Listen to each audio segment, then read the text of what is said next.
Praise the Lord everyone. இன்னைக்கு நாம யாரை பற்றி பார்க்க போகிறோன்னா யோனா. யோனா யாருன்னா அமித்தாயின் குமாரன் தான் யோனா. யோனாட்ட ஆண்டவர் என்ன சொல்கிறாருன்னா, நீ நினிவேக்கு போய் அதுக்கு விரோதமாக பிரசங்கம் பண்ணு. ஏன்னா நினிவே ஜனங்கள் ரொம்ப அக்கிரமம் செஞ்சுட்டாங்க, அது என் சமூகத்தில் எட்டிட்டு அப்படி சொல்லி அதுக்கு அகென்ஸ்டாக போய் பிரசங்கம் பண்ண சொல்கிறாங்க. ஆனால் யோனா என்ன பண்ணியிருந்தாருன்னா, நினிவேக்கு போகாமல் தர்சீஸ்க்கு ஒரு கப்பலில் போயிடுறாரு. ஸோ ஆண்டவர் என்ன பண்ணுவார், அவர் போனதுனால இப்படி கீழ்ப்படியாமல் போனதுனால ஒரு பெரிய காற்றை வர வச்சுருவாங்க. அந்த பெரிய காற்று என்ன பண்ணிடும்னா கடலில் பெரிய ஒரு கொந்தளிப்பை கொண்டு வந்துடும். இதனால் கப்பலில் இருக்கிற எல்லாரும் பயந்து அவங்கவுங்க கடவுளை நோக்கி ஜோம் பண்ண ஆரம்பிச்சிருவாங்க. ஆனால் யோனா என்ன பண்ணுவார்னா, கப்பலில் உள்ள ஒரு கீழே உள்ள இடத்துல போய் படுத்து நல்லா தூங்கிடுவார். அதுக்கப்புறம் அந்த ஜனங்கள் என்ன பண்ணுவாங்கன்னா, கப்பலில் கொஞ்சம் வெயிட் குறைஞ்சா கப்பல் எப்படியாவது அது போயிடும் அப்படிங்கிறதுக்காக அதில் இருக்கிற எல்லா சரக்கையும் தூக்கி கடலில் எறிவாங்க. அப்படி இருந்தும் அந்த கொந்தளிப்பு இன்னும் அதிகமாயிட்டே இருந்தது. சரி, இதுக்கெல்லாம் என்ன தான் காரணமாக இருக்கும் அப்படி சொல்லிட்டு அவங்க ஒவ்வொருத்தவங்க பேர் எழுதி அது ஒரு குலுக்கல் சீட்டு மாதிரி போட்டு அதில் எடுத்து பார்ப்பாங்க. அதில் யோனாவோடைய பேர் வரும். உடனே இவங்க என்ன பண்ணுவாங்கன்னா, யோனாவை கூப்பிட்டு, யோனா உன் மேலே தான் அந்த சீட்டு விழுந்திருக்கு, நீ யார், எங்கேருந்து வர, உன் ஜாதி என்ன, உன் ஊர் என்ன அப்படி சொல்லி கேட்பாங்க.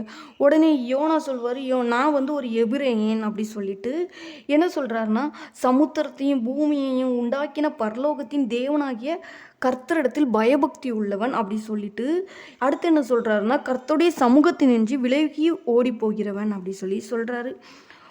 சொன்ன உடனே இவங்க யோனாட்ட கேட்காங்க, அப்போனா யோனா நாங்கள் என்ன பண்ணட்டும் அப்படி சொல்லி கேட்காங்க. உடனே யோனா சொல்கிறாரு, என்னை தூக்கி கடலில் போடுங்கப்பா அப்படி சொல்கிறாங்க. உடனே அவங்களும் கடலில் தூக்கி போடுறதுக்கு முன்னுக்கிட்டே ஒரு ப்ரேயர் பண்ணுறாங்க. நம்மளுடைய ஆண்டவரை பற்றி என்ன பண்ணுறாங்கன்னா, கர்த்தாவே, இந்த மனுஷனுடைய ஜீவனி நிமித்தம் எங்களை அழித்து போடாதையும், குற்றமில்லாத இரத்த பலியை எங்கள் மேல் சுமத்தாதையும், தேவரீர் கர்த்தர் உமக்கு சித்தமாக இருக்கிறபடி செய்கிறீர் அப்படி சொல்லிட்டு யோனாவை தூக்கி கடலில் போட்டுருதாங்க. உடனே எல்லா கொந்தளிப்பும் முறை எல்லாமே நின்றுது. உடனே அந்த ஜனங்களும் ஆண்டவருக்கு பயந்து ஆண்டவருக்கு பலியிட்டு பொருத்தனை பண்ணுறாங்க. யோனா கடலில் போட்ட யோனா என்ன ஆனார்னா, ஒரு பெரிய மீன் அவரை விழுங்கிட்டு. எப்படி கரெக்டாக யோனாவை கடலில் போய் ஒரு பெரிய மீன் விழுங்குச்சு அப்படின்னு யோசிக்கலாம் நீங்கள். ஆனால் வசனமே சொல்லுது, யோனாவை விழுங்கும்படி ஒரு பெரிய மீனை கர்த்தர் ஆயத்தப்படுத்தியிருந்தார். அப்போ ஃபஸ்ட்டே ஆண்டவர் பிளான் பண்ணிட்டார், யோனாவை கடலில் போட்டு ஒரு மீன் வயிற்றுல நம்ம வைக்கணும் அப்படி சொல்லி. அந்த கீழே உள்ள வசனம் என்ன சொல்லுதுன்னா, அந்த மீன் வயிற்றில் யோனா ராப்பகல் 3 நாள் இருந்தான் அப்படின்னு.